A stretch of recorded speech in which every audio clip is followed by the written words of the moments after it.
Mr. Speaker, the President of the United States.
Thank you.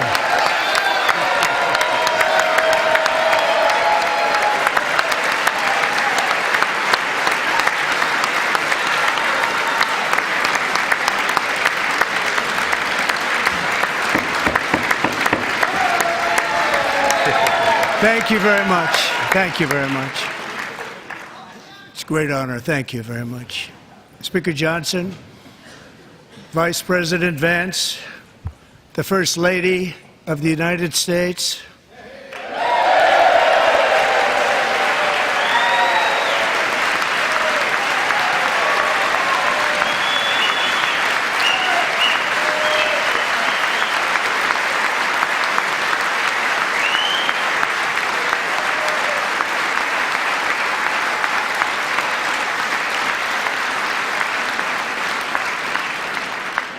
members of the United States Congress, thank you very much.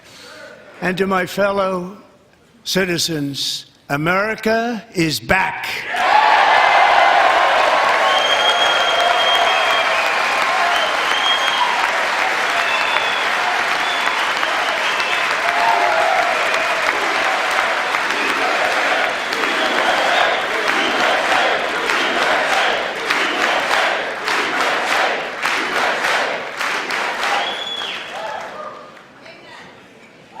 6 weeks ago, I stood beneath the dome of this Capitol and proclaimed the dawn of the golden age of America. From that moment on, it has been nothing but swift and unrelenting action to usher in the greatest and most successful era in the history of our country. We have accomplished more in 43 days than most administrations accomplished in 4 years or 8 years, and we are just getting started.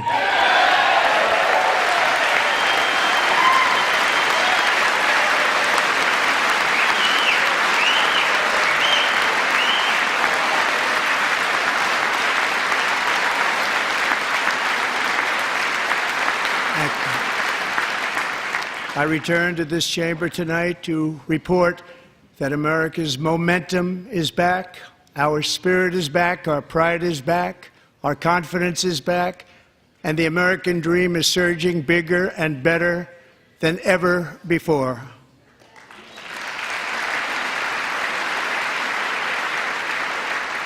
The American dream is unstoppable, and our country is on the verge of a comeback, the likes of which the world has never witnessed and perhaps will never witness again. There's never been anything like it. The presidential election of November 5th was a mandate like has not been seen in many decades. We won all 7 swing states, giving us an electoral college victory of 312 votes.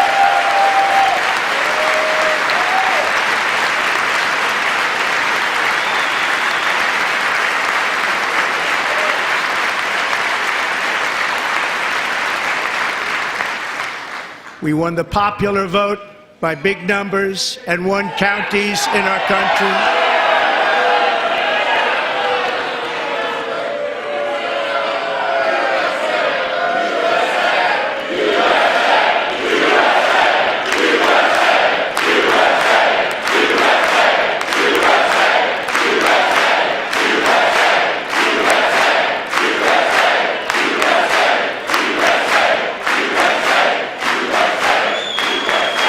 And won counties in our country, 2,700 to 525, on a map that reads almost completely red for Republican.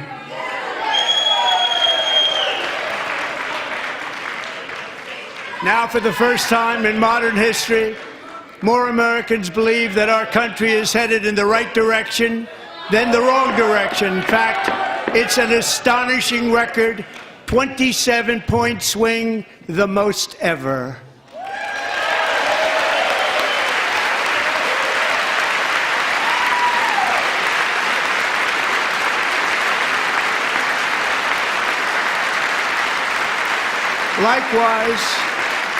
Small business optimism saw its single largest one-month gain ever recorded, a 41-point jump.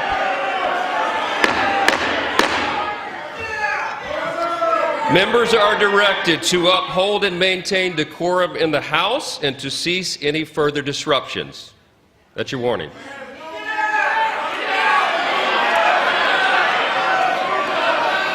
Members are engaging in willful and continuing breach of decorum, and the chair is prepared to direct the Sergeant-at-Arms to restore order to the joint session.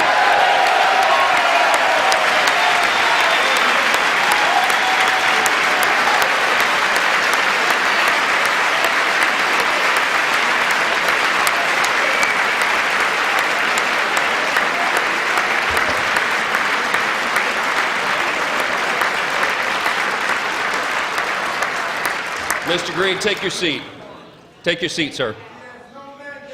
Take your seat. Finding that members continue to engage in willful and concerted disruption of proper decorum, the chair now directs the Sergeant-at-Arms to restore order. Remove this gentleman from the chamber.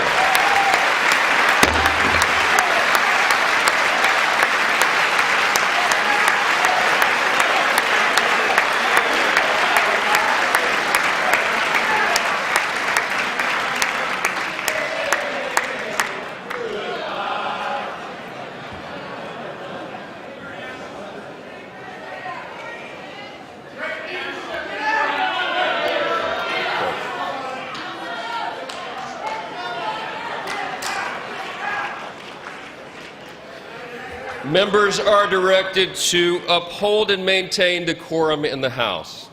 Mr. President, you continue. Thank you. Over the past 6 weeks, I have signed nearly 100 executive orders and taken more than 400 executive actions, a record to restore common sense, safety, optimism, and wealth all across our wonderful land. The people elected me to do the job, and I'm doing it.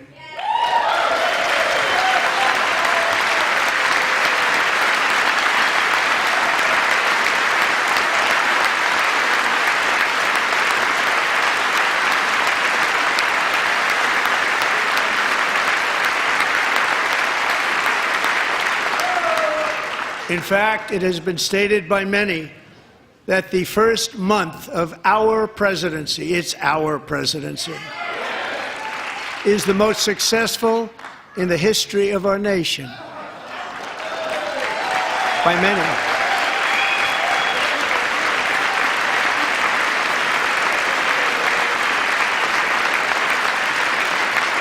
And what makes it even more impressive is that, do you know who number 2 is?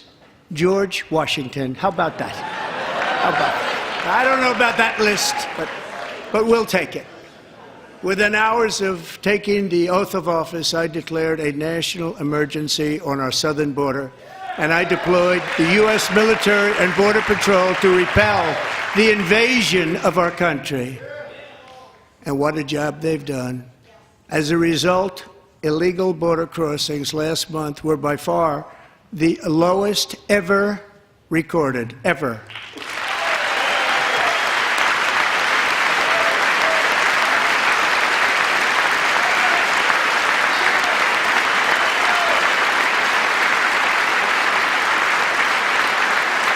They heard my words and they chose not to come. Much easier that way. In comparison, under Joe Biden, the worst president in American history, there were hundreds of thousands of illegal crossings a month, and virtually all of them, including murderers, drug dealers, gang members, and people from mental institutions and insane asylums, were released into our country. Who would want to do that? This is my 5th such speech to Congress. And once again, I look at the Democrats in front of me, and I realize there is absolutely nothing I can say to make them happy or to make them stand or smile or applaud. Nothing I can do.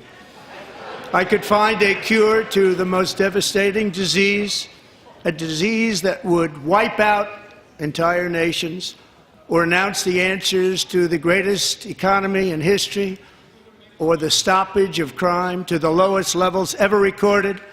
And these people sitting right here will not clap, will not stand, and certainly will not cheer for these astronomical achievements. They won't do it, no matter what. Five times I've been up here.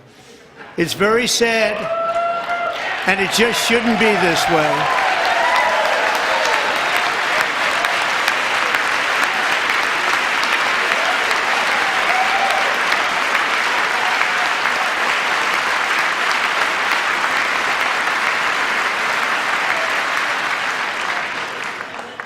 So Democrats sitting before me, for just this one night, why not join us in celebrating so many incredible wins for America?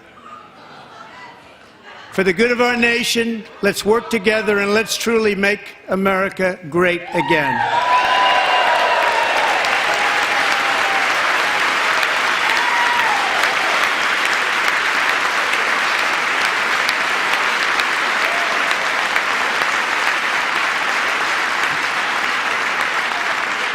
Every day my administration is fighting to deliver the change America needs to bring a future that America deserves, and we're doing it. This is a time for big dreams and bold action. Upon taking office, I imposed an immediate freeze on all federal hiring, a freeze on all new federal regulations, and a freeze on all foreign aid.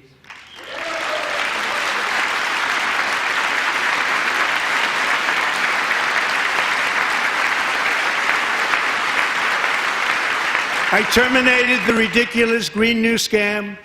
I withdrew from the unfair Paris Climate Accord, which was costing us trillions of dollars that other countries were not paying. I withdrew from the corrupt World Health Organization.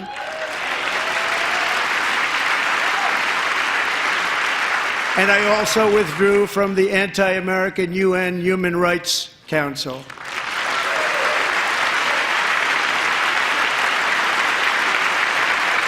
We ended all of Biden's environmental restrictions that were making our country far less safe and totally unaffordable.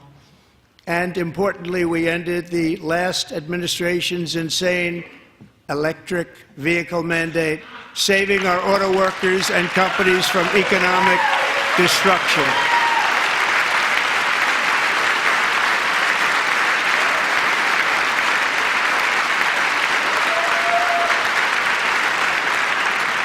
To unshackle our economy, I have directed that for every one new regulation, 10 old regulations must be eliminated, just like I did in my very successful first term.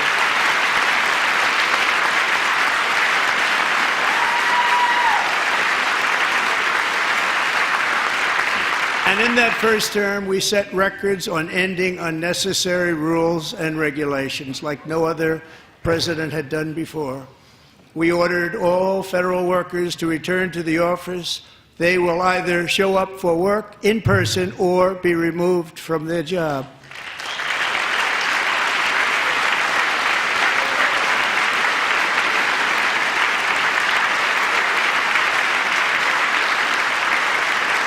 And we have ended weaponized government where, as an example, a sitting president is allowed to viciously prosecute his political opponent, like me. How did that work out?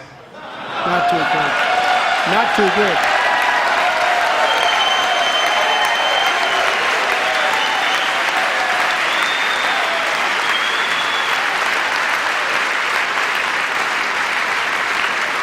And I have stopped all government censorship and brought back free speech in America. It's back.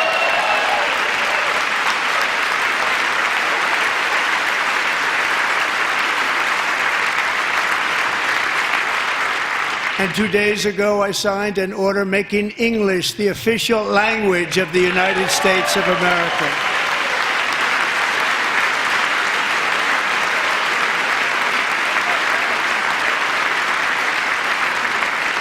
I renamed the Gulf of Mexico the Gulf of America.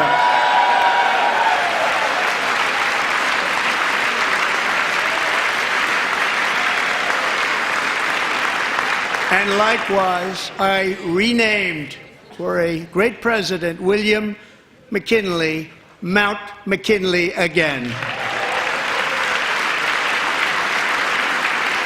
Beautiful Alaska. We love Alaska.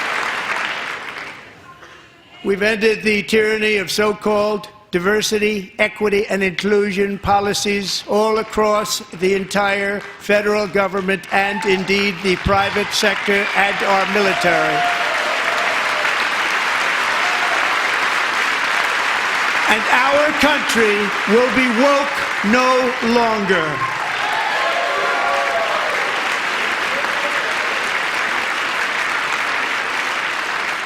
We believe that whether you are a doctor, an accountant, a lawyer, or an air traffic controller, you should be hired and promoted based on skill and competence, not race or gender.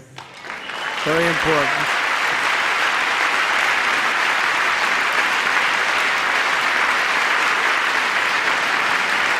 You should be hired based on merit. And the Supreme Court, in a brave and very powerful decision, has allowed us to do so. Thank you. Thank you very much. Thank you. We have removed the poison of critical race theory from our public schools, and I signed an order making it the official policy of the United States government that there are only two genders, male and female.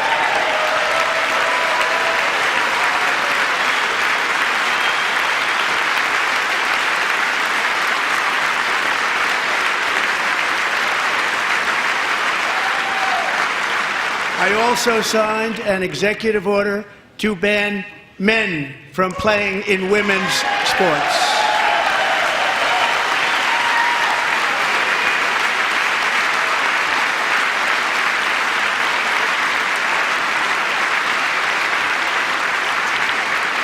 Three years ago, Peyton McNabb was an all-star high school athlete, one of the best, preparing for a future in college sports. But when her girls' volleyball match was invaded by a male, he smashed the ball so hard in Peyton's face, causing traumatic brain injury, partially paralyzing her right side, and ending her athletic career. It was a shot like she's never seen before. She's never seen anything like it. Peyton is here tonight in the gallery, and Peyton, from now on, schools will kick the men off the girls' team, or they will lose all federal funding.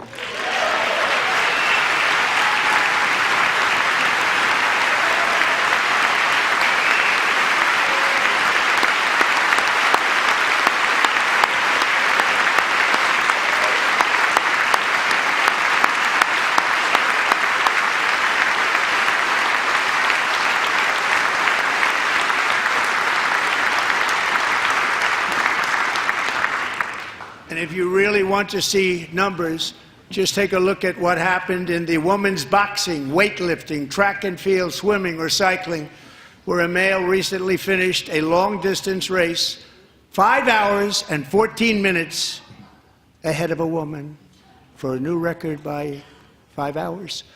Broke the record by 5 hours.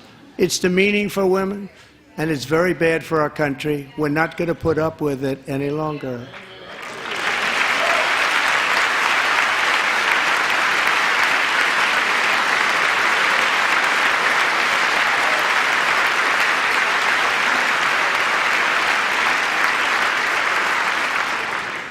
What I have just described is only a small fraction of the common sense revolution that is now, because of us, sweeping the entire world.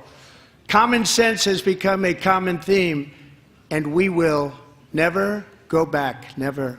Never going to let that happen. Among my very highest priorities is to rescue our economy and get dramatic and immediate relief to working families. As you know, we inherited from the last administration an economic catastrophe and an inflation nightmare. Their policies drove up energy prices, pushed up grocery costs, and drove the necessities of life out of reach for millions and millions of Americans. They've never had anything like it. We suffered the worst inflation in 48 years, but perhaps even in the history of our country. They're not sure. As president, I'm fighting every day to reverse this damage and make America affordable again.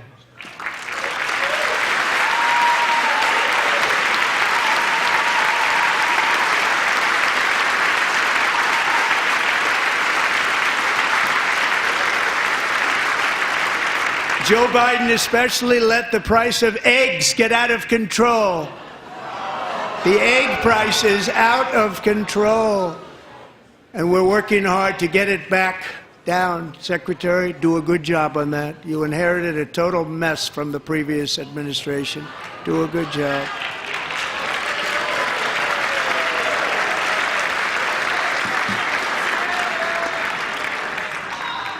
A major focus of our fight to defeat inflation is rapidly reducing the cost of energy. The previous administration cut the number of new oil and gas leases by 95%, slowed pipeline construction to a halt, and closed more than 100 power plants. We are opening up many of those power plants right now.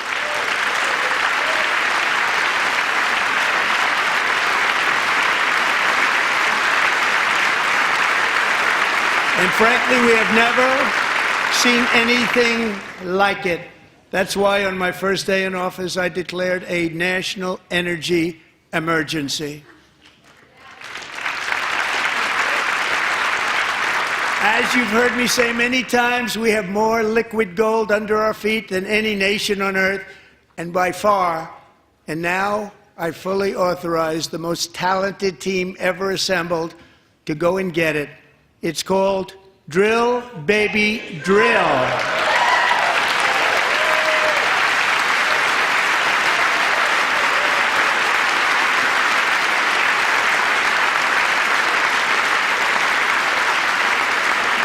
My administration is also working on a gigantic natural gas pipeline in Alaska, among the largest in the world, where Japan, South Korea, and other nations want to be our partner with investments of trillions of dollars each. There's never been anything like that one. It will be truly spectacular. It's all set to go. The permitting is gotten. And later this week, I will also take historic action to dramatically expand production of critical minerals and rare earths here in the USA.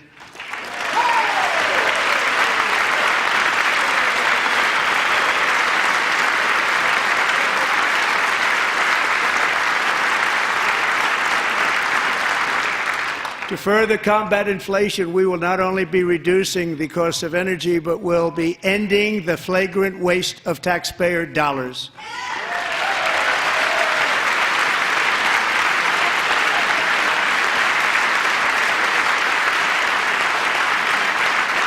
And to that end, I have created the brand new Department of Government Efficiency, DOGE.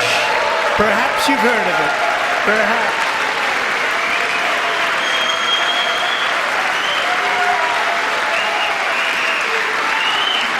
Which is headed by Elon Musk, who is in the gallery tonight.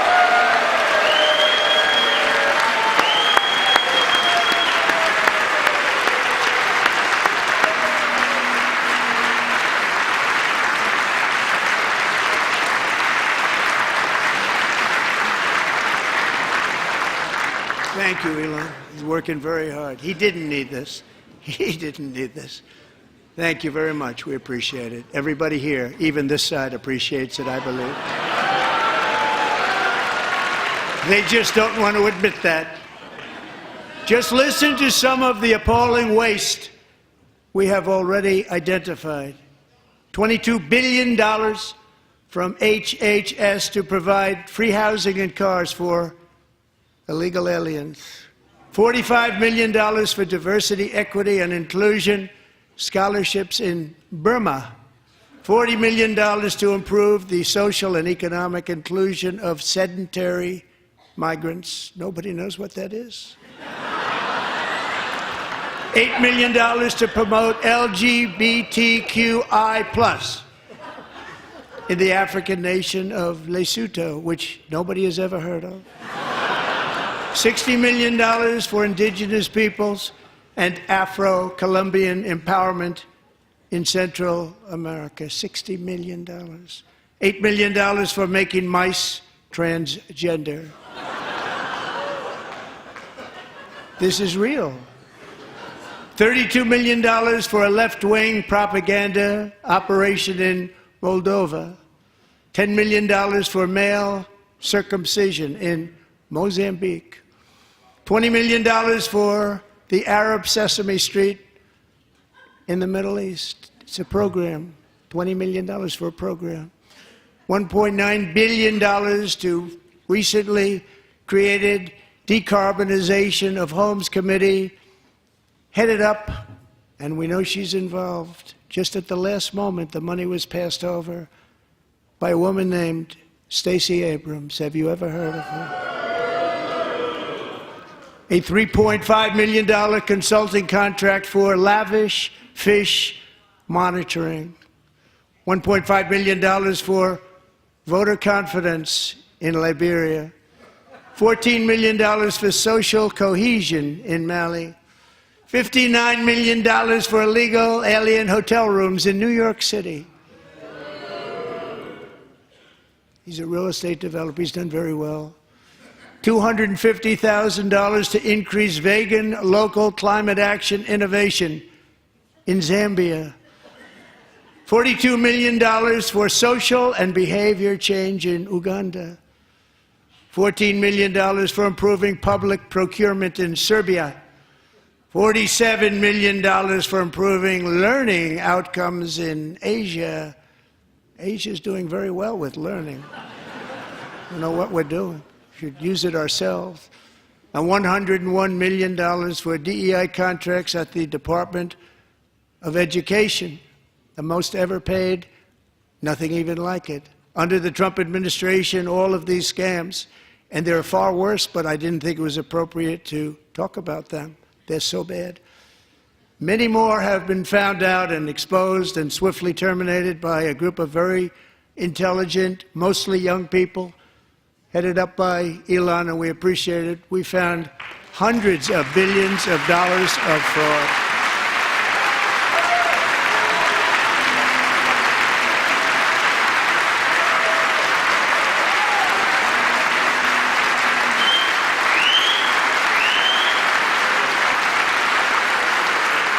And we've taken back the money and reduced our debt to fight inflation and other things. Taken back a lot of that money. We got it just in time. This is just the beginning. The Government Accountability Office, a federal government office, has estimated annual fraud of over $500 billion in our nation, and we are working very hard to stop it. We're going to. We're also identifying shocking levels of incompetence and probable fraud in the Social Security program for our seniors, and that our seniors and people that we love rely on. Believe it or not, government databases list 4.7 million Social Security members from people aged 100 to 109 years old. It lists 3.6 million people from ages 110 to 119. I don't know any of them. I know some people that are rather elderly, but not quite that elderly. 3.47 million people from ages 120 to 129. 3.9 million people from ages 130 to 139. 3.5 million people from ages 140 to 149. And money is being paid to many of them, and we're searching right now. In fact, Pam, good luck. Good luck. You're going to find it.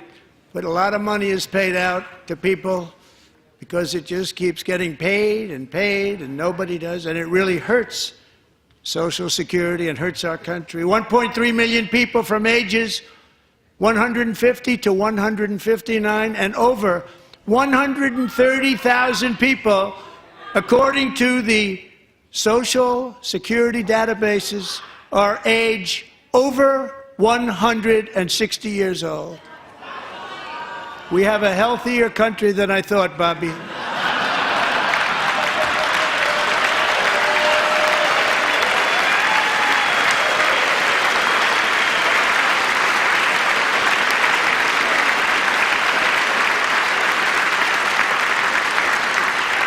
Including, to finish, 1,039 people between the ages of 220 and 229, one person between the age of 240 and 249, and one person is listed at 360 years of age.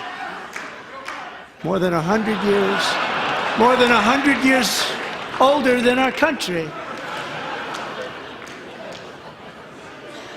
But we're going to find out where that money's going, and it's not going to be pretty. By slashing all of the fraud, waste, and theft we can find, we will defeat inflation, bring down mortgage rates, lower car payments and grocery prices, protect our seniors, and put more money in the pockets of American families.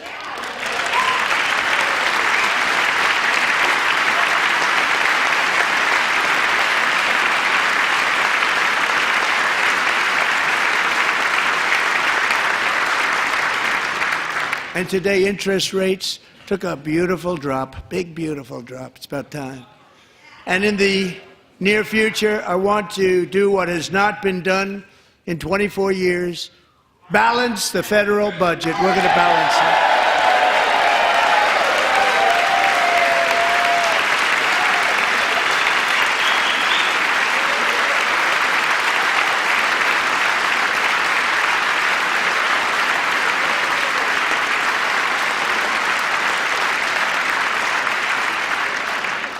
With that goal in mind, we have developed in great detail what we are calling the Gold Card, which goes on sale very, very soon. For $5 million, we will allow the most successful job-creating people from all over the world to buy a path to U.S. citizenship. It's like the green card, but better and more sophisticated. And these people will have to pay tax in our country. They won't have to pay tax from where they came. The money that they've made, you wouldn't want to do that, but they have to pay tax, create jobs. They'll also be taking people out of colleges and paying for them so that we can keep them in our country instead of having them being forced out. Number one, at the top school, as an example, being forced out and not being allowed to stay and create tremendous numbers of jobs and great success for a company out there. So while we take out the criminals, killers, traffickers, and child predators who are allowed to enter our country under the open border policy of these people, the Democrats, the Biden administration, the open border insane policies that you've allowed to destroy our country, we will now bring in brilliant, hardworking, job-creating people. They're going to pay a lot of money, and we're going to reduce our debt with that money.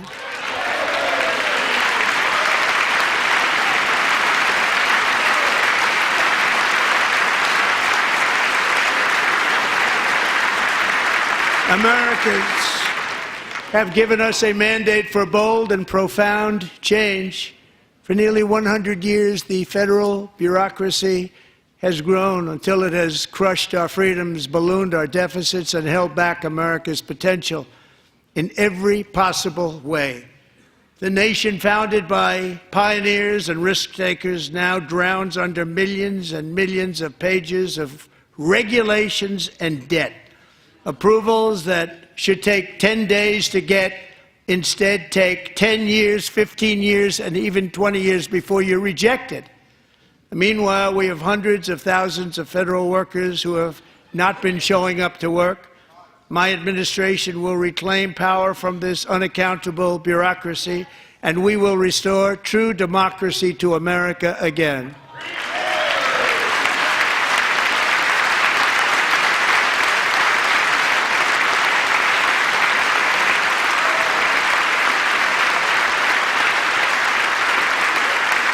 that any federal bureaucrat who resists this change will be removed from office immediately. Because we are draining the swamp. It's very simple. And the days of rule by unelected bureaucrats are over.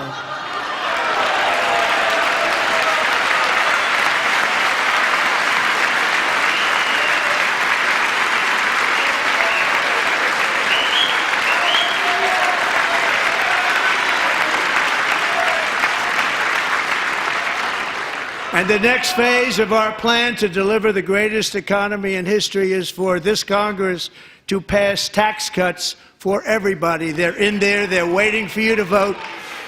And I'm sure that the people on my right, I don't mean the Republican right, but my right here, I'm sure you're going to vote for those tax cuts, because otherwise I don't believe the people will ever vote you into office. So I'm doing you a big favor by telling you that. But I know this group is going to be voting for the tax.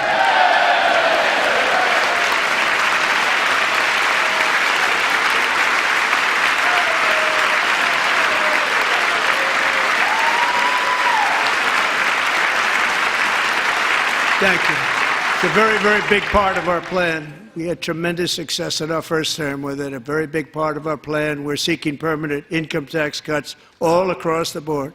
And to get urgently needed relief to Americans hit especially hard by inflation, I'm calling for no tax on tips, no tax on overtime, and no tax on Social Security benefits for our great seniors.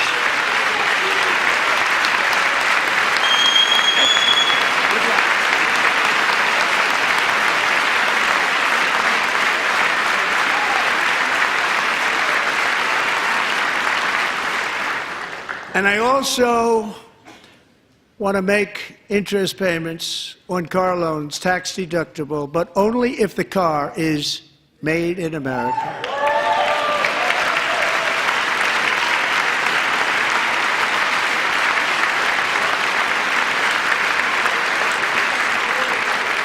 And by the way, we're going to have growth in the auto industry like nobody's ever seen. Plants are opening up all over the place. Deals are being made. Never seen. That's a combination of the election win and tariffs. It's a beautiful word, isn't it? That, along with our other policies, will allow our auto industry to absolutely boom. It's going to boom. Spoke to the majors today, all three, the top people, and they're so excited. In fact, already numerous car companies have announced that they will be building massive automobile plants in America, with Honda just announcing a new plant in Indiana, one of the largest anywhere in the world.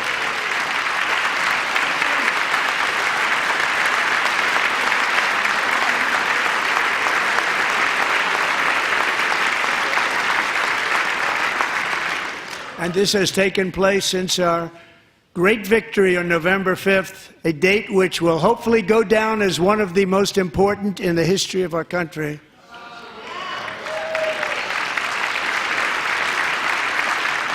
In addition, as part of our tax cuts, we want to cut taxes on domestic production and all manufacturing.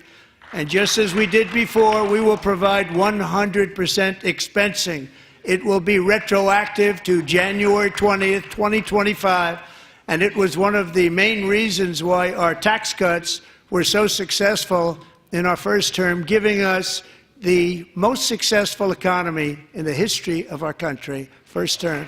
We had a great first term.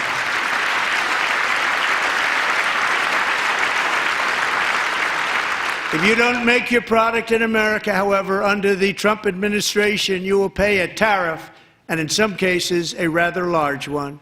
Other countries have used tariffs against us for decades, and now it's our turn to start using them against those other countries. On average, the European Union, China, Brazil, India, Mexico and Canada, have you heard of them? And countless other nations charge us tremendously higher tariffs than we charge them. It's very unfair. India charges us auto tariffs higher than 100%. China's average tariff on our products is twice what we charge them. And South Korea's average tariff is 4 times higher. Think of that, 4 times higher. And we give so much help militarily and in so many other ways to South Korea, but that's what happens. This is happening by friend and foe. This system is not fair to the United States and never was, and so on April 2nd, I wanted to make it April 1st, but I didn't want to be accused of April Fool's Day. That's not, just one day was cost us a lot of money. But we're going to do it in April. I'm a very superstitious person. April 2nd, reciprocal tariffs kick in. And whatever they tariff us, other countries, we will tariff them. That's reciprocal, back and forth.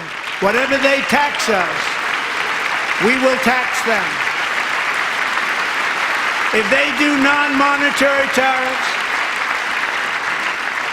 to keep us out of their market, then we will do non-monetary barriers to keep them out of our market. There's a lot of that, too. They don't even allow us in their market. We will take in trillions and trillions of dollars and create jobs like we have never seen before. I did it with China and I did it with others, and the Biden administration couldn't do anything about it because there was so much money they couldn't do anything about it. We have been ripped off for decades by nearly every country on earth, and we will not let that happen any longer.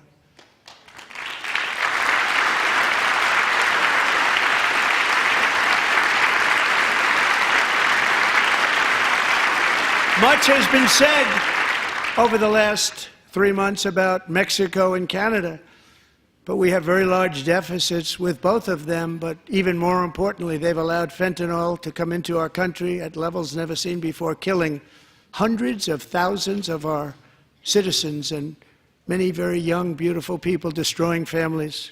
Nobody's ever seen anything like it. They are, in effect, receiving subsidies of hundreds of billions of dollars. We pay subsidies to Canada and to Mexico of hundreds of billions of dollars, and the United States will not be doing that any longer. We're not going to do it any longer.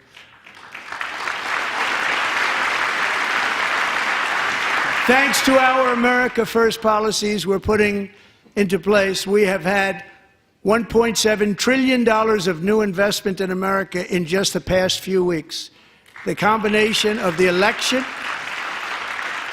and our economic policies that people of SoftBank, one of the most brilliant anywhere in the world, announced a $200 billion investment. OpenAI and Oracle, Larry Ellison, announced $500 billion investment, which they wouldn't have done if Kamala had won. Apple announced $500 billion investment. Tim Cook called me. He said, I cannot spend it fast enough. It's going to be much higher than that, I believe. They'll be building their plants here instead of in China. And just yesterday, Taiwan Semiconductor, the biggest in the world, most powerful in the world, has a tremendous amount, 97% of the market, announced a $165 billion investment to build the most powerful chips on earth right here in the USA.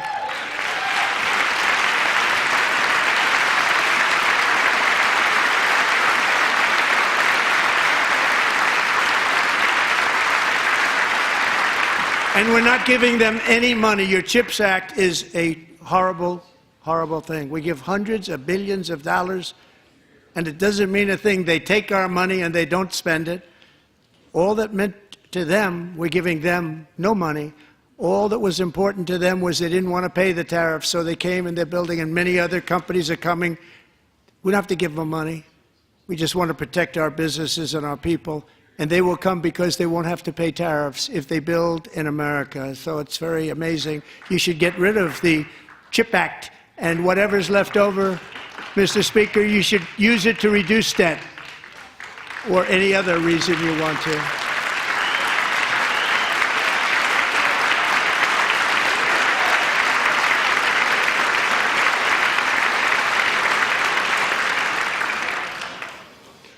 Our new trade policy will also be great for the American farmer. I love the farmer.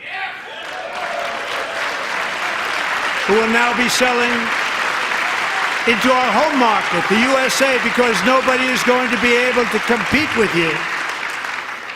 because there's goods that come in from other countries and companies. They're really in a bad position in so many different ways. They're uninspected. They may be very dirty and disgusting, and they come in and they pour in, and they hurt our American farmers. The tariffs will go on agricultural product coming into America, and our farmers, starting on April 2nd, it may be a little bit of an adjustment period. We had that before when I made the deal with China, $50 billion of purchases, and I said, just bear with me, and they did. They did. Probably have to bear with me again, and this will be even better. That was great. The problem with it was that Biden didn't enforce it. He didn't enforce it. $50 billion of purchases, and we were doing great, but Biden did not enforce it, and it hurt our farmers. But our farmers are going to have a field day right now. So to our farmers, have a lot of fun. I love you too. I love you too. It's all going to happen.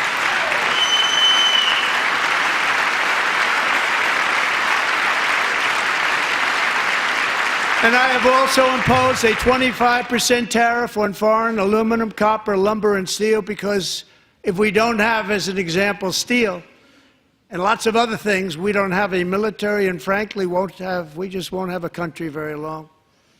Here today is a proud American steelworker, fantastic person from Decatur, Alabama, Jeff Denard.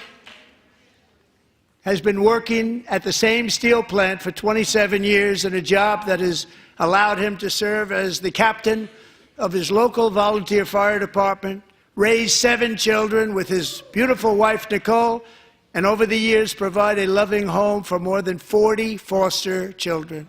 So great, Jeff.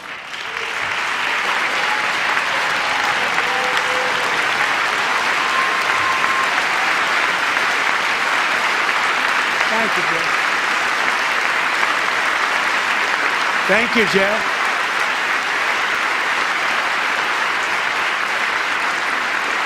Stories like Jeff's remind us that tariffs are not just about protecting American jobs. They're about protecting the soul of our country. Tariffs are about making America rich again and making America great again, and it's happening, and it will happen rather quickly. There'll be a little disturbance, but we're okay with that. It won't be much.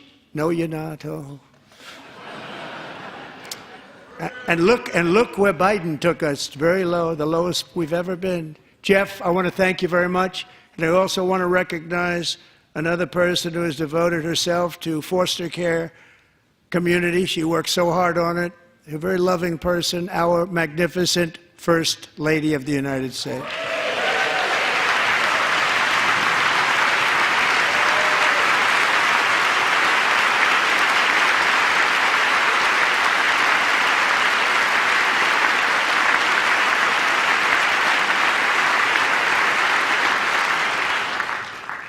Melania's work has yielded incredible results, helping prepare our nation's future leaders as they enter the workforce. Our First Lady is joined by 2 impressive young women, very impressive. Haley Ferguson, who benefited from the First Lady's Fostering the Future initiative and is poised to complete her education and become a teacher. And Elliston Berry, who became a victim of an illicit deepfake image produced by a peer. With Elliston's help, the Senate just passed the Take It Down Act, and this is so important. Thank you very much, John. John Thune, thank you. Stand up, John. Thank you, John.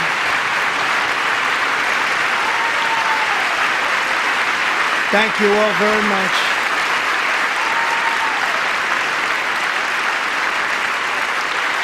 Thank you. And thank you to John Thune and the Senate. Great job. To criminalize the publication of such images online is a terrible, terrible thing. And once it passes the House, I look forward to signing that bill into law. Thank you. And I'm going to use that bill for myself, too, if you don't mind. Because nobody gets treated worse than I do online. Nobody. That's great. Thank you very much to the Senate. Thank you.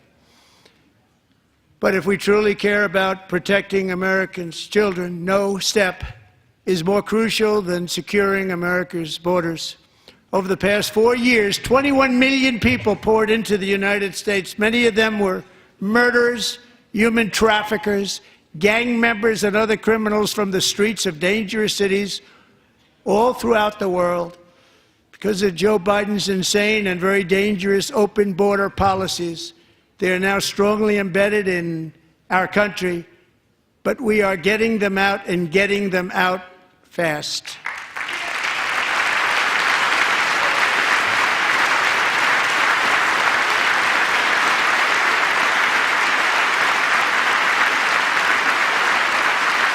And I want to thank Tom Homan and Christy. I want to thank you and Paul of Border Patrol. I want to thank you. What a job they've all done, everybody. Border Patrol, ICE, law enforcement in general is incredible. We have to take care of our law enforcement. Have to.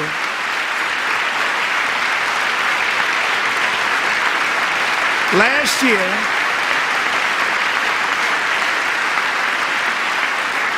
a brilliant 22-year-old nursing student named Laken Riley, the best in her class, admired by everybody, went out for a jog on the campus of the University of Georgia. That morning, Laken was viciously attacked, assaulted, beaten, brutalized, and horrifically murdered. Laken was stolen from us by a savage illegal alien gang member who was arrested while trespassing across Biden's open southern border and then set loose into the United States under the heartless policies of that failed administration. It was indeed a failed administration. He had then been arrested and released in a Democrat-run sanctuary city, a disaster, before ending the life of this beautiful young angel. With us this evening are Laken's beloved mother, Allison, and her sister, Lauren.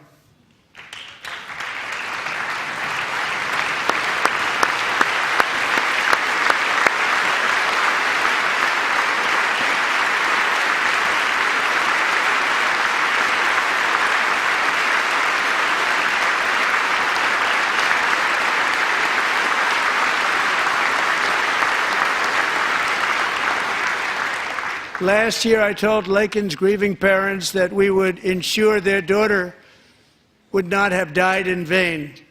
That's why the very first bill I signed into law as your 47th president mandates the detention of all dangerous criminal aliens who threaten public safety. It's a very strong, powerful act.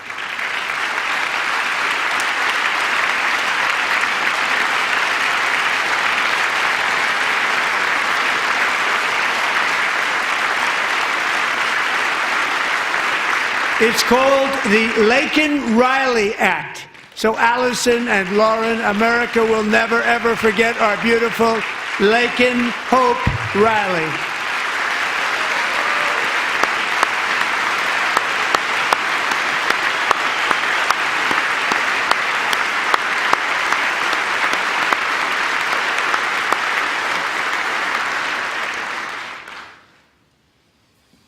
Thank you very much.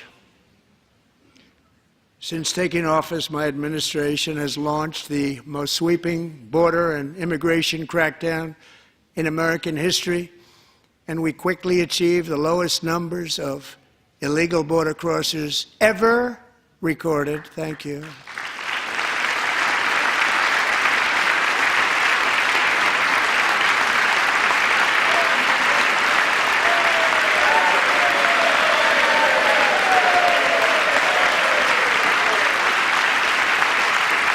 The media and our friends in the Democrat Party kept saying we needed new legislation, we must have legislation to secure the border.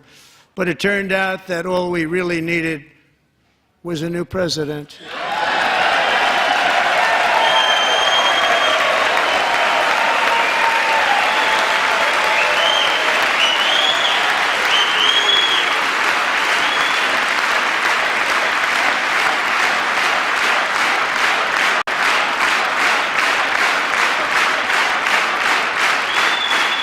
Thank you. Joe Biden didn't just open our borders, he flew illegal aliens over them to overwhelm our schools, hospitals, and communities throughout the country. Entire towns like Aurora, Colorado, and Springfield, Ohio, buckled under the weight of the migrant occupation and corruption like nobody's ever seen before. Beautiful towns destroyed. Now, just as I promised in my inaugural address, we are achieving the great liberation of America.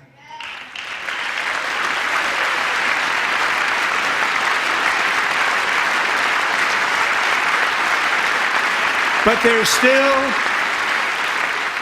is much work to be done. Here tonight is a woman I have gotten to know, Alexis Nungari from Houston. Wonderful woman. Last June, Alexis's 12-year-old daughter, her precious Jocelyn, walked to a nearby convenience store. She was kidnapped, tied up, assaulted for 2 hours under a bridge, and horrifically murdered. Arrested and charged with this heinous crime are 2 illegal alien monsters from Venezuela, released into America by the last administration through their ridiculous open border. The death of this beautiful 12-year-old girl and the agony of her mother and family touched our entire nation greatly. Alexis, I promised that we would always remember your daughter, your magnificent daughter, and earlier tonight I signed an order keeping my word to you. One thing I have learned about Jocelyn is that she loved animals so much. She loved nature. Across Galveston Bay, from where Jocelyn lived in Houston, you will find a magnificent national wildlife refuge, a pristine, peaceful, 34,000-acre sanctuary for all of God's creatures on the edge of the Gulf of America. Alexis, moments ago, I formally renamed that refuge in loving memory of your beautiful daughter, Jocelyn. So, Mr. Vice President, if you would, may I have the order?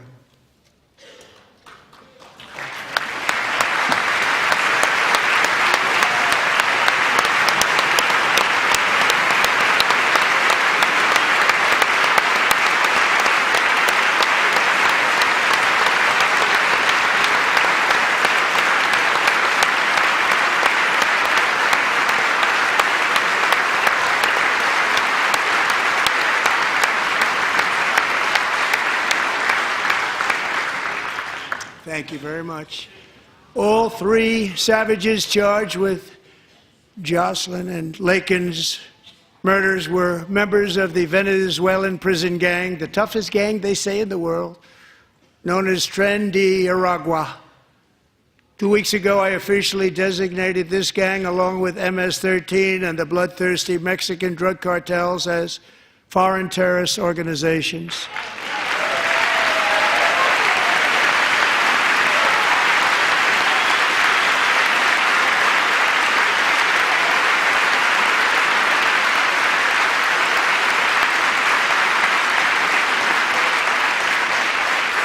They are now officially in the same category as ISIS, and that's not good for them. Countless thousands of these terrorists were welcomed into the U.S. by the Biden administration.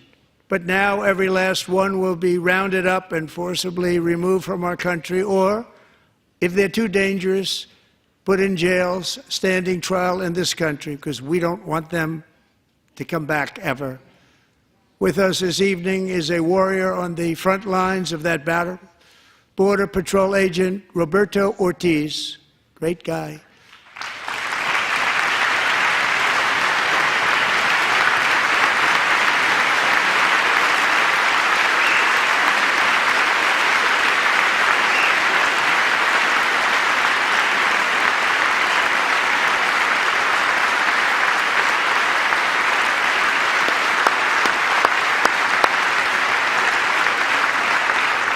In January, Roberto and another agent were patrolling by the Rio Grande near an area known as Cartel Island. Doesn't sound too nice to me. When heavily armed gunmen started shooting at them. Roberto saw that his partner was totally exposed, at great danger, and he leapt into action, returning fire and providing crucial seconds for his fellow agent to seek safety, just barely. I have some of the prints of that event, and it was not good. Agent Ortiz, we salute you for your great courage and for your line of fire that you took and for the bravery that you showed. We honor you, and we will always honor you. Thank you, Roberto, very much.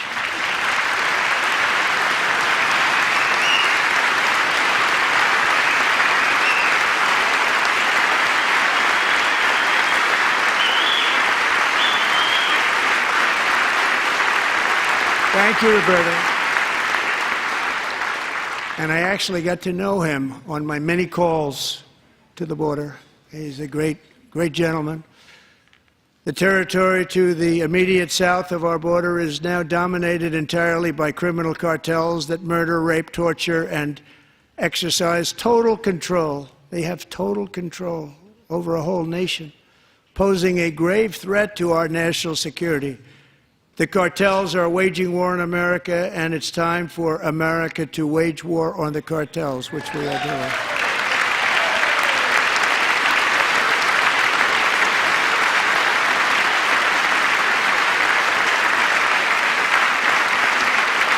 Five nights ago, Mexican authorities, because of our tariff policies being imposed on them, think of this, handed over to us 29 of the biggest cartel leaders in their country. That has never happened before. They want to make us happy.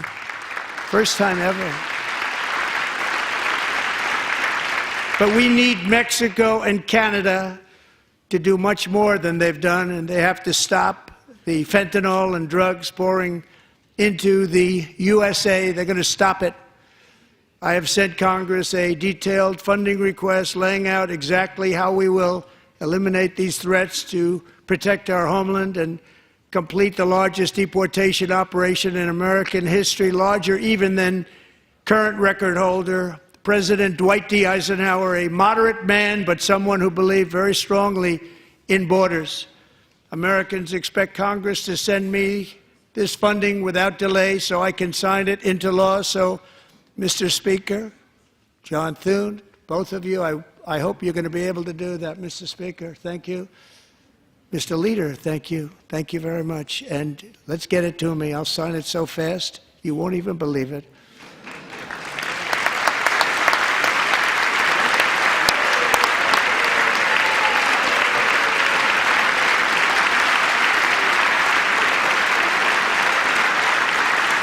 And as we reclaim our sovereignty, we must also bring back law and order to our cities and towns.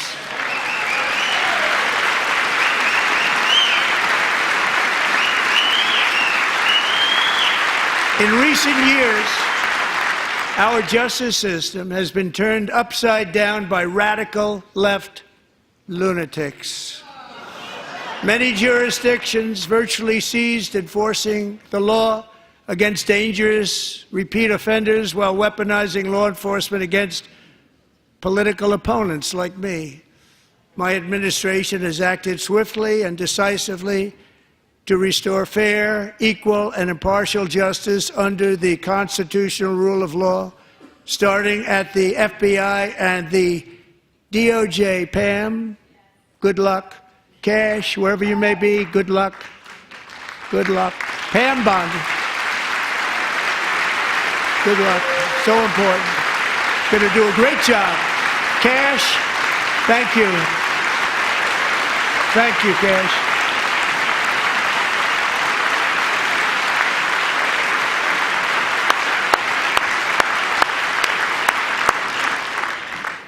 They've already started very strong. They're going to do a fantastic job. You're going to be very proud of them.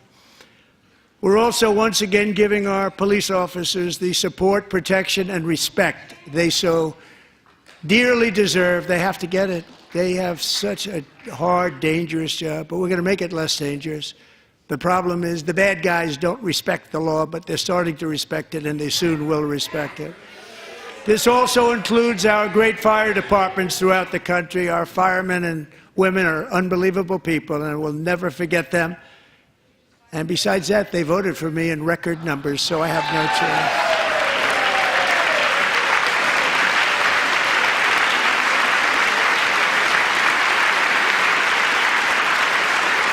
1 year ago this month, 31-year-old New York police officer Jonathan Diller, unbelievably wonderful person and a great officer, was gunned down at a traffic stop on Long Island. I went to his funeral. The vicious criminal charged with his murder had 21 prior arrests, and they were rough arrests, too. He was a real bad one. The thug in the seat next to him had 14 prior arrests and went by the name of Killer. He was Killer. He killed other people, they say, a lot of them. I attended Officer Diller's service, and when I met his wife and one-year-old son, Ryan, it was very inspirational, actually. His widow's name is Stephanie, and she is here tonight. Stephanie, thank you very much, Stephanie. Thank you very much.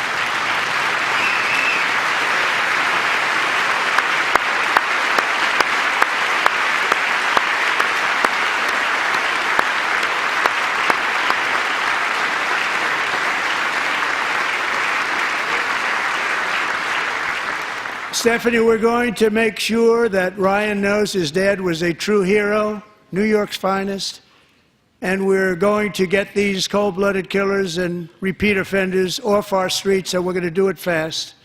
Got to stop it. They get out with 28 arrests. They push people into subway trains. They hit people over the head, back of the head with baseball bats. We got to get them out of here. I've already signed an executive order requiring a mandatory death penalty for anyone who murders a police officer, and tonight I'm asking Congress to pass that policy into permanent law.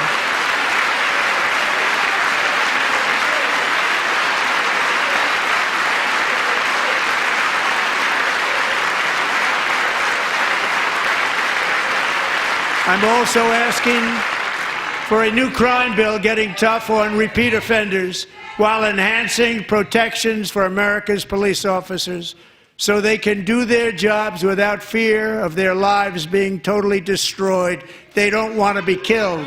We're not going to let them be killed. Joining us in the gallery tonight is a young man who truly loves our police. His name is DJ Daniel. He is 13 years old, and he has always dreamed of becoming a police officer.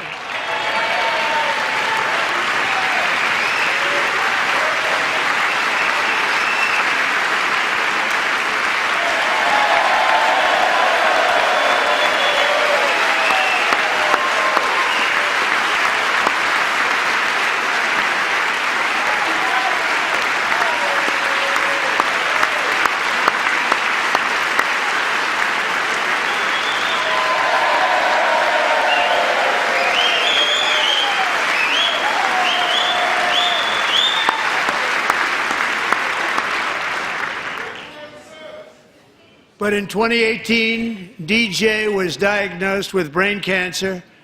The doctors gave him 5 months at most to live.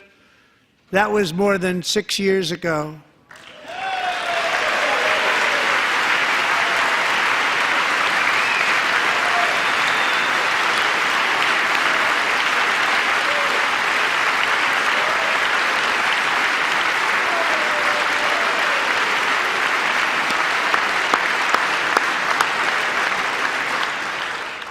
Since that time, DJ and his dad have been on a quest to make his dream come true, and DJ has been sworn in as an honorary law enforcement officer, actually a number of times. The police love him, the police departments love him.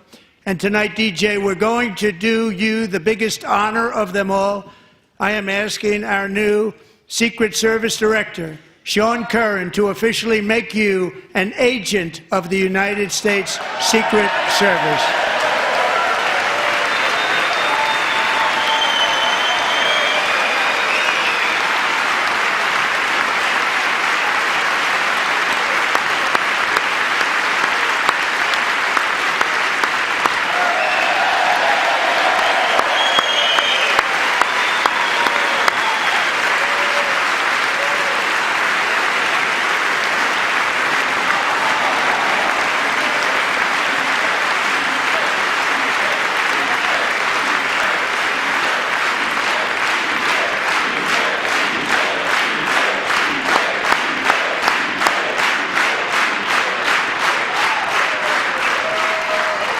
Thank you, DJ. DJ's doctors believe his cancer likely came from a chemical he was exposed to when he was younger. Since 1975, rates of child cancer have increased by more than 40%. Reversing this trend is one of the top priorities for our new presidential commission to make America healthy again, chaired by our new Secretary of Health and Human Services, Robert F. Kennedy, Jr.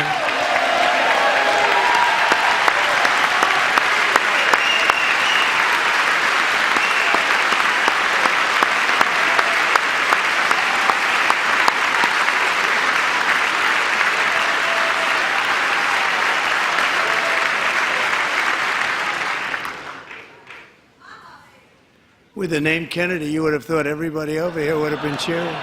How quickly they forget.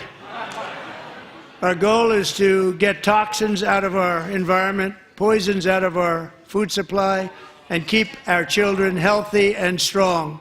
As an example, not long ago, and you can't even believe these numbers, 1 in 10,000 children had autism, 1 in 10,000.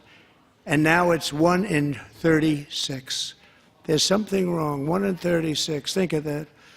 So we're going to find out what it is, and there's nobody better than Bobby and all of the people that are working with you. You have the best to figure out what is going on.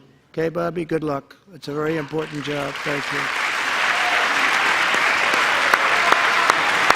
Good job.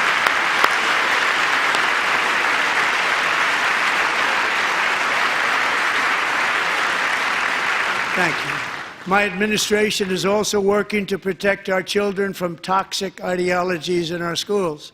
A few years ago, January Littlejohn and her husband discovered that their daughter's school had secretly socially transitioned their 13-year-old little girl.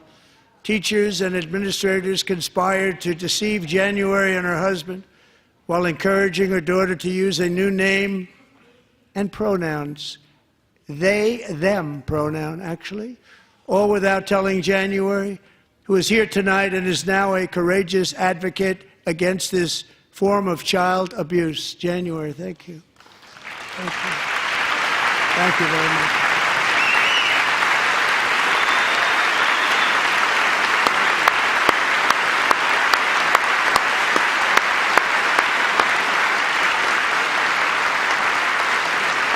Thank you. Stories like this are why, shortly after taking office, I signed an executive order banning public schools from indoctrinating our children with transgender ideology.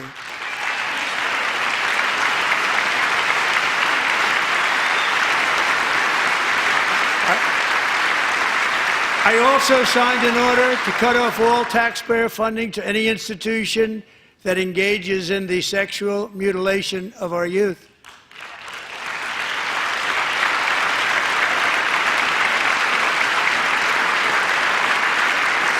And now I want Congress to pass a bill permanently banning and criminalizing sex changes on children and forever ending the lie that any child is trapped in the wrong body.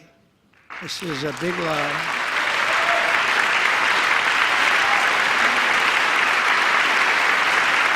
And our message to every child in America is that you are perfect exactly the way God made you.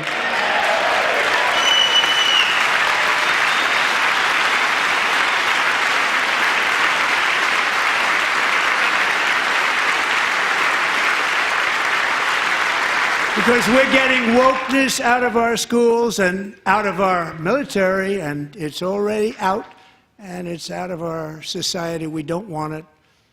Wokeness is trouble. Wokeness is bad. It's gone. It's gone. And we feel so much better for it, don't we? Don't we feel better? Our service members won't be activists and ideologues. They will be fighters and warriors. They will fight for our country. And Pete, congratulations. Secretary of Defense, congratulations.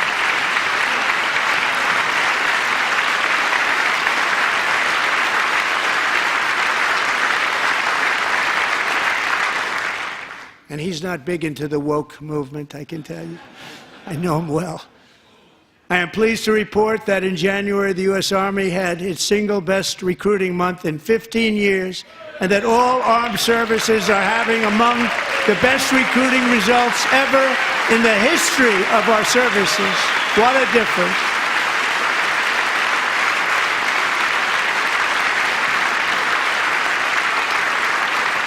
And you know, it was just a few months ago where the results were exactly the opposite. We couldn't recruit anywhere. We couldn't recruit. Now we're having the best results just about that we've ever had. What a tremendous turnaround. It's really a beautiful thing to see. People love our country again. It's very simple. They love our country, and they love being in our military again. So it's a great thing, and thank you very much. Great job. Thank you.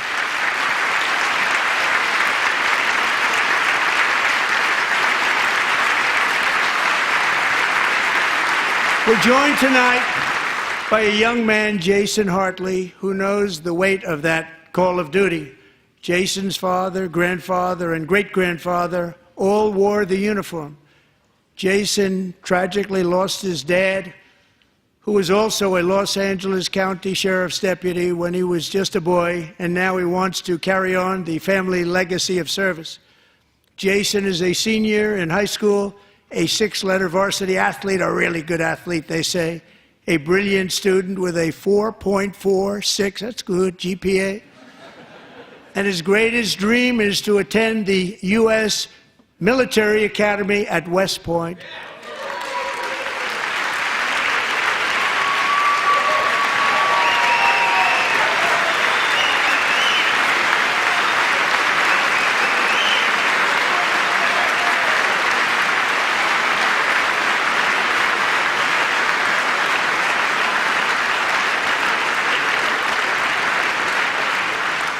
And Jason, that's a very big deal getting in. That's a hard one to get into. But I'm pleased to inform you that your application has been accepted. You will soon be joining the Corps of Cadets.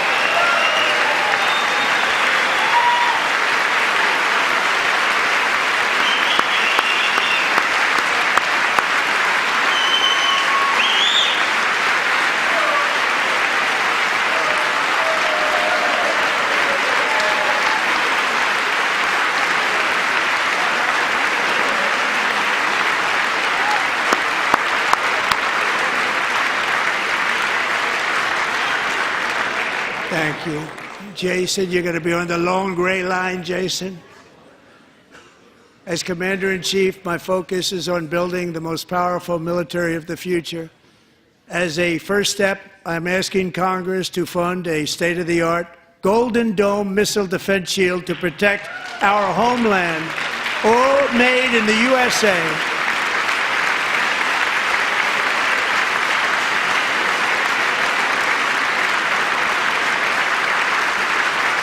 And Ronald Reagan wanted to do it long ago, but the technology just wasn't there, not even close. But now we have the technology. It's incredible, actually.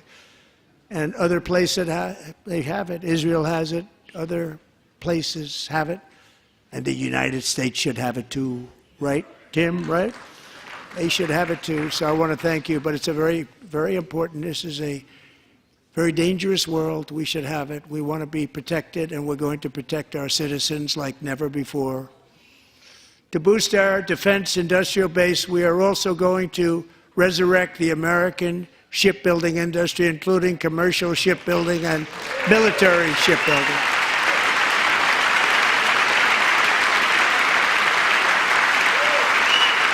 And for that purpose, I am announcing tonight that we will create a new Office of Shipbuilding in the White House and offer special tax incentives to bring this industry home to America where it belongs. We used to make so many ships.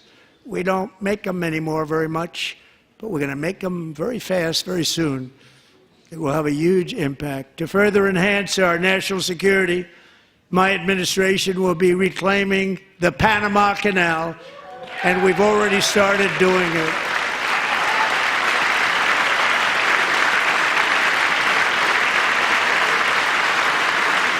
Just today, a large American company announced they are buying both ports around the Panama Canal and lots of other things having to do with the Panama Canal and a couple of other canals.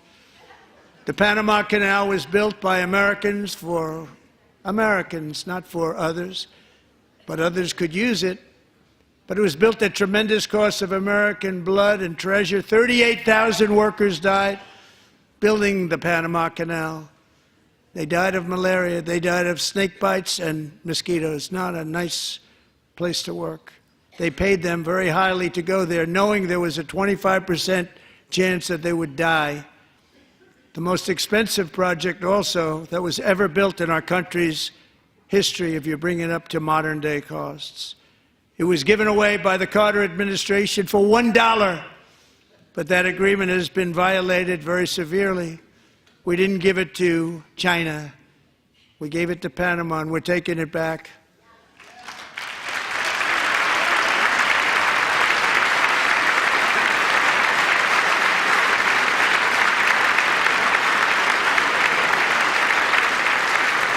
And we have Marco Rubio in charge. Good luck, Marco. Now, we know who to blame if anything goes wrong. Marco's been amazing, and he's going to do a great job. Think of it, he got 100 votes. You know, he was approved with actually 99, but the 100th was this gentleman, and I feel very certain. So let's assume he got 100 votes. And I'm either very, very happy about that or I'm very concerned about it. But he's already proven. I mean, he's a great gentleman. He's respected by everybody, and we appreciate you voting for Marco. He's going to do a fantastic job. Thank you. Thank you. He's doing a great job. Great job. And I also have a message tonight for the incredible people of Greenland. We strongly support your right to determine your own future. And if you choose, we welcome you into the United States of America. We need Greenland for national security and even international security, and we're working with everybody involved to try and get it. But we need it really for international world security.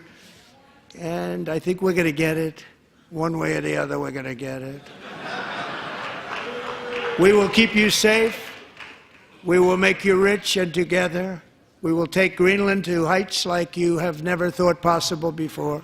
It's a very small population, but very, very large piece of land and very, very important for military security. America is once again standing strong against the forces of radical Islamic terrorism. 3.5 years ago, ISIS terrorists killed 13 American service members and countless others in the Abbey Gate bombing during the disastrous and incompetent withdrawal from Afghanistan. Not that they were withdrawing, it was the way they withdrew. Perhaps the most embarrassing moment in the history of our country.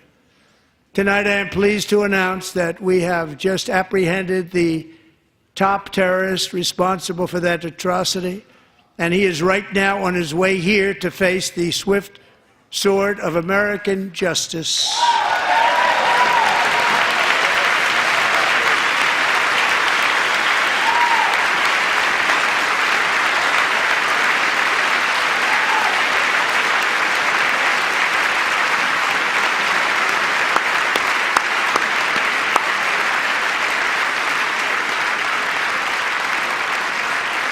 And I want to thank especially the government of Pakistan for helping arrest this monster. This was a very momentous day for those 13 families who I actually got to know very well, most of them, whose children were murdered, and the many people that were so badly, over 42 people, so badly injured on that fateful day in Afghanistan. What a horrible day. Such incompetence was shown that when Putin saw what happened, I guess he said, wow, maybe this is my chance. That's how bad it was. Should have never happened. Grossly incompetent people. I spoke to many of the parents and loved ones, and they're all in our hearts tonight. Just spoke to them on the phone. We had a big call. Every one of them called, and Everybody was on the line, and they did nothing but cry with happiness. They were very happy, as happy as you can be under those circumstances. Their child, brother, sister, son, daughter was killed for no reason whatsoever. In the Middle East, we're bringing back our hostages from Gaza. In my first term, we achieved one of the most groundbreaking peace agreements in generations, the Abraham Accords.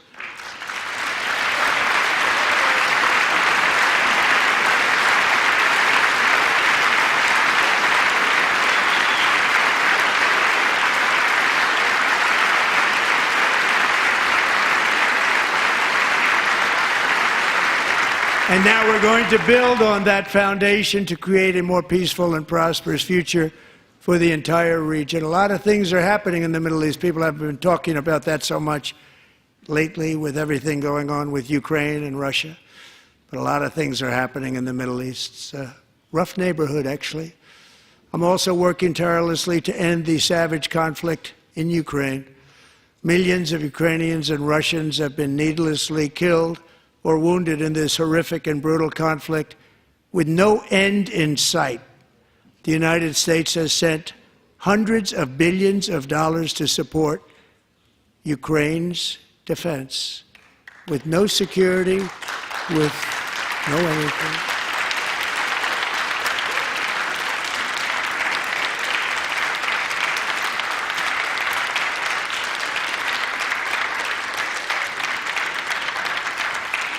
Do you want to keep it going for another 5 years?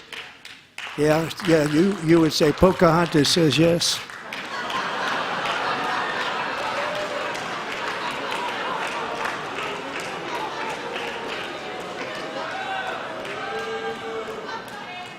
$2,000 people are being killed every single week. More than that. They're Russian young people. They're Ukrainian young people. They're not Americans. But I want it to stop. Meanwhile, Europe has sadly spent more money buying Russian oil and gas than they have spent on defending Ukraine, by far. Think of that. They've spent more buying Russian oil and gas than they have defending. And we've spent perhaps $350 billion, like taking candy from a baby. That's what happened. And they've spent $100 billion. What a difference that is. And we have an ocean separating us, and they don't. But we're getting along very well with them, and lots of good things are happening. Biden has authorized more money in this fight than Europe has spent, by billions and billions of dollars. It's hard to believe that they wouldn't have stopped it and said at some point, come on, let's equalize. You got to be equal to us. But that didn't happen. Earlier today, I received an important letter from President Zelensky of Ukraine. The letter reads, Ukraine is ready to come to the negotiating table as soon as possible to bring lasting peace closer. Nobody wants peace more than the Ukrainians, he said. My team and I stand ready to work under President Trump's strong leadership to get a peace that lasts. We do really value how much America has done to help Ukraine maintain its sovereignty and independence. Regarding the agreement on minerals and security, Ukraine is ready to sign it at any time that is convenient for you. I appreciate that he sent this letter, just got it a little while ago. Simultaneously, we've had serious discussions with Russia and have received strong signals that they are ready for peace. Wouldn't that be beautiful? Wouldn't that be beautiful?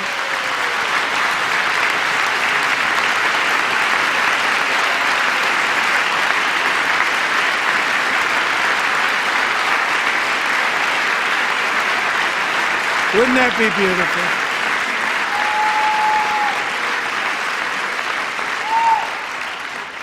It's time to stop this madness. It's time to halt the killing. It's time to end this senseless war. If you want to end wars, you have to talk to both sides. Nearly 4 years ago, amid rising tensions, a history teacher named Mark Fogel was detained in Russia and sentenced to 14 years in a penal colony. Rough stuff.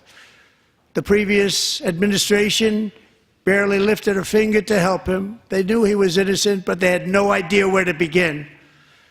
But last summer, I promised his 95-year-old mother, Malphine, that we would bring her boy safely back home.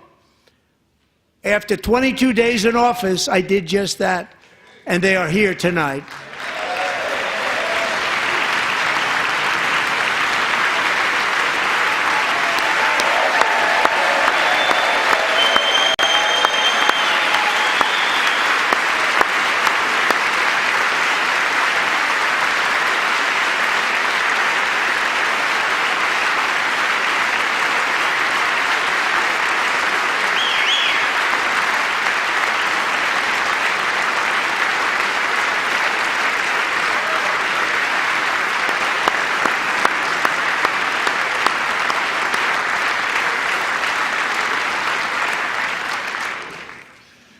To Mark and his great mom, we are delighted to have you safe and sound and with us.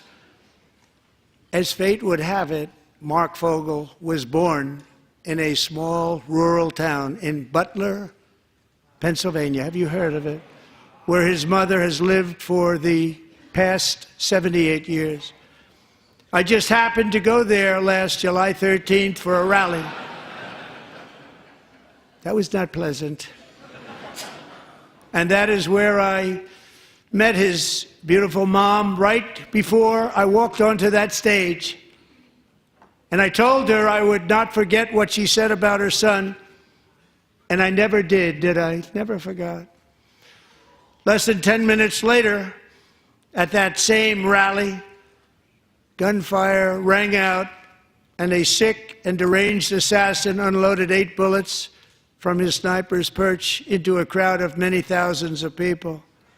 My life was saved by a fraction of an inch, but some were not so lucky. Corey Comparator was a firefighter, a veteran, a Christian, a husband, a devoted father, and above all, a protector. When the sound of gunshots pierced the air, it was a horrible sound. Corey knew instantly what it was and what to do. He threw himself on top of his wife and daughters and shielded them from the bullets with his own body. Corey was hit really hard. You know the story from there. He sacrificed his life to save theirs. 2 others, very fine people, were also seriously hit, but thankfully, with the help of 2 great country doctors, we thought they were gone and they were saved. So those doctors had great talent. We're joined by Corey's wife, Helen, who was his high school sweetheart, and their 2 beloved daughters, Allison and Kaylee. Thank you.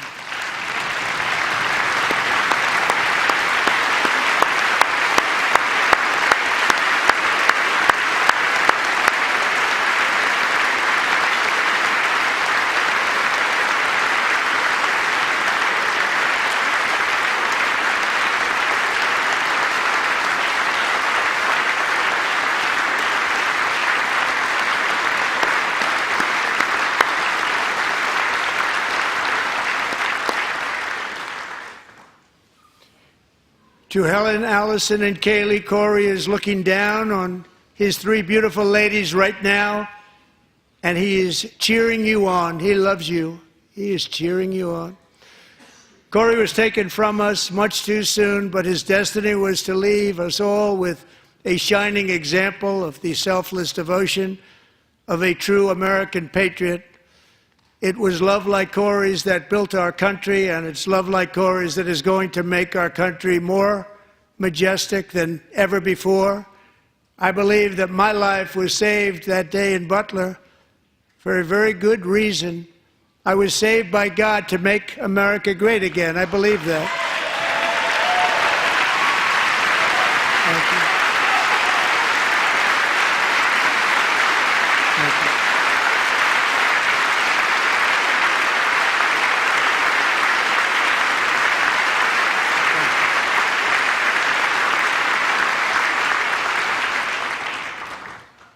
Thank you very much. From the patriots of Lexington and Concord to the heroes of Gettysburg and Normandy, from the warriors who crossed the Delaware to the trailblazers who climbed the Rockies, and from the legends who soared at Kitty Hawk to the astronauts who touched the moon, Americans have always been the people who defied all odds, transcended all dangers, made the most extraordinary sacrifices, and did whatever it took to defend our children, our country, and our freedom.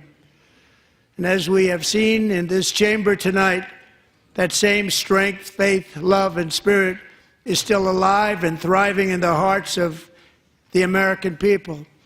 Despite the best efforts of those who would try to censor us, silence us, break us, destroy us, Americans are today a proud, free, sovereign, and independent nation that will always be free, and we will fight for it till death. We will never let anything happen to our beloved country, because we are a country of doers, dreamers, fighters, and survivors.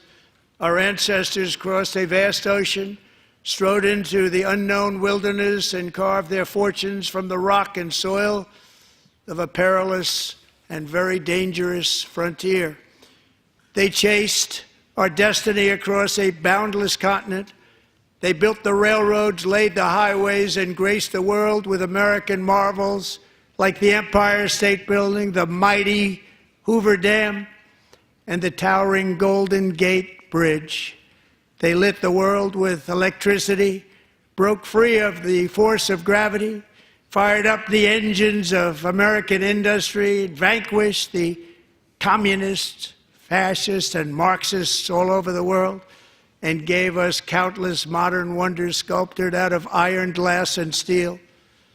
We stand on the shoulders of these pioneers who won and built the modern age, these workers who poured their sweat into the skylines of our cities, these warriors who shed their blood on fields of battle and gave everything they had for our rights and for our freedom.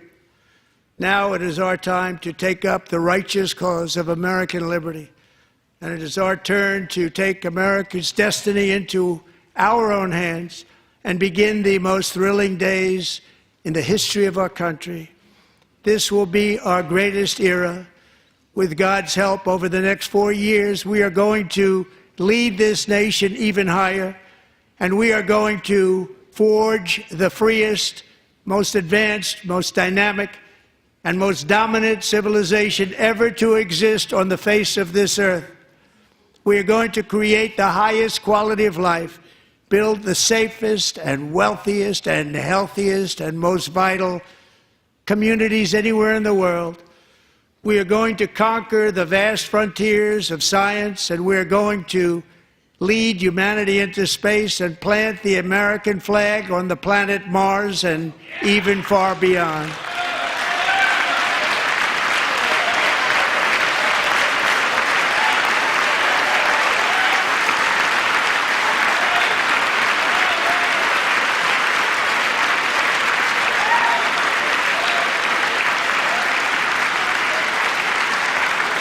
And through it all, we are going to rediscover the unstoppable power of the American spirit. And we are going to renew unlimited promise of the American dream.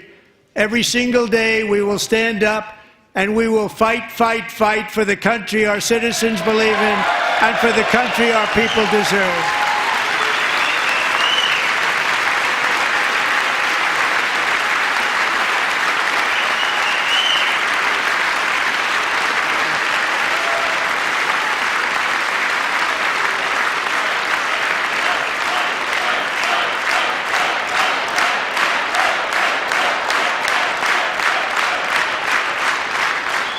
My fellow Americans, get ready for an incredible future, because the golden age of America has only just begun. It will be like nothing that has ever been seen before. Thank you, God bless you, and God bless America.